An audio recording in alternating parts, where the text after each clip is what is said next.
In this video, I want to talk about what a refeed is, some of the potential benefits of doing them, how to go about setting them up, what are the most optimal days to do them, and how to know if it's a good option for you, so don't go anywhere.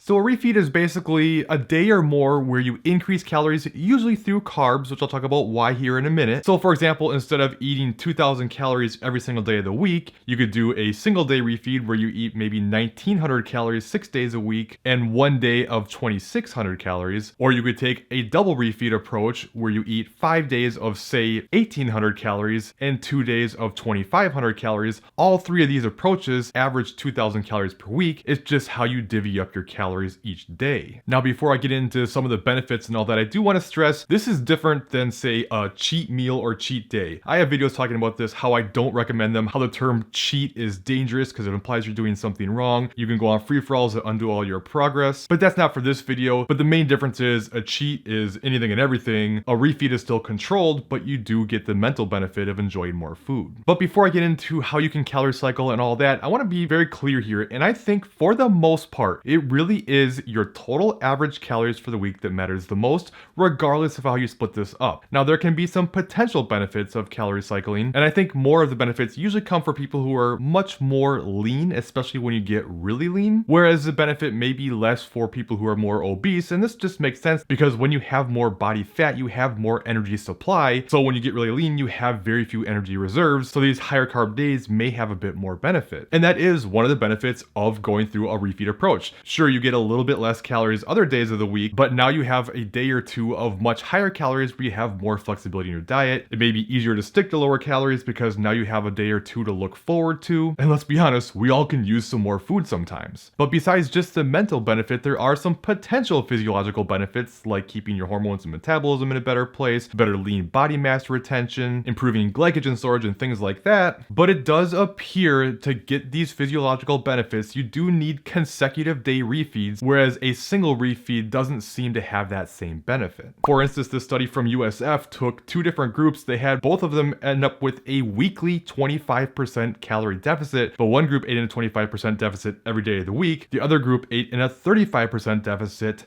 5 days per week, and then 2 days at maintenance, again making it a 25% deficit for the week. And they actually saw some differences. While both groups saw the same amount of fat loss, the group that did the double refeed approach kept more lean body mass, had less reductions in resting metabolic rate, so it's possible over a longer period of time it could produce better fat loss as well. Now, a single day refeed can still help improve glycogen storage, which if you don't know what glycogen is, it's basically the storage form of carbohydrates. So you eat carbohydrates, your body breaks that down into glucose, and then that glucose is then stored as glycogen in your muscles and liver. This is a big reason why when you're in a calorie deficit, you can see things like not only energy loss, but strength loss, because now your muscles have less energy reserves in them to fuel your training. And even though there's maybe some benefits like hormones and metabolism to refeeds, I personally think the biggest benefit is the improved glycogen storage to help with energy and performance, and honestly, just feeling better. And this is why it's probably ideal when doing refeeds to make the majority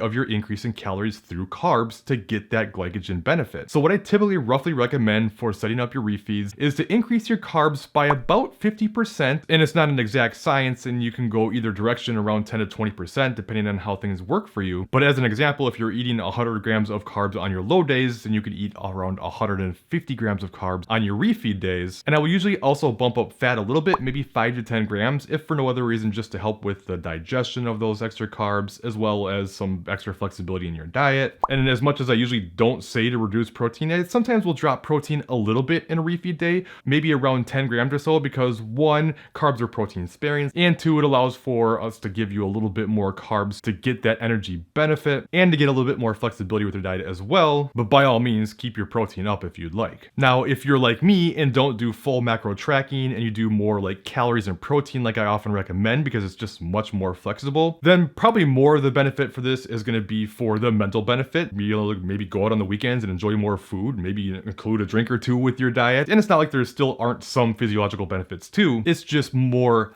optimal if it's done mostly through carbs, but as you've heard me say in the past, optimal does not mean necessary. Speaking of optimal, now let's talk about when is the best days of the week to take your refeeds. And if we're talking about strictly physiological response and nothing else, then despite what you probably usually hear, I actually recommend the first refeed day, if you're doing a double refeed, to actually be on an off day before another training day. And the reason for this is because it gives your body time to fully replenish as much glycogen as possible. And then if you have multiple days of working out coming, then the next day, that first day of your consecutive workout days, is another refeed. So you help get a little bit more glycogen, you get some more for that day and the upcoming days. And that would be, in my mind, probably the best way to do it. So for instance, if you're working out 5 days per week and you're going Monday, Tuesday, Thursday, Friday, Saturday. So if you did like Wednesday on your off day and then Thursday, the start of all those consecutive days, that would probably be the most optimal. But again, that's just what would be the most physiologically optimal. And that doesn't mean it makes the most sense for you. And I think for a lot of people, you're better off just doing them on days that you look forward to the most. For the most people, probably the weekend, whether that's Friday, Saturday, Saturday, Sunday, whatever days you look forward to. If you're going to go out and eat more, just use those higher calorie days to have more food and enjoy it, and don't stress about if it's optimal or not. As I mentioned in the very beginning of this video, probably 95+% of what really matters is your total intake for the week. Even if you have a lot of ups and downs and you're all over the place, but your average is still the same, that's what's going to matter the most. But the body does like consistency, so it's always a balancing act. Now, as I mentioned, one of the potential benefits of a refeed approach is to help with better muscle retention. And if you're someone who's looking to build as much muscle as possible, while with fat loss, it doesn't really matter how you time your meals with regards to building and maintaining muscle, how you time your protein intake can potentially make a difference. So to find out how frequently to eat your protein to optimally build muscle, check out this top video next. Otherwise, I think you'll like this bottom video instead, and I'll see you in one of those other videos.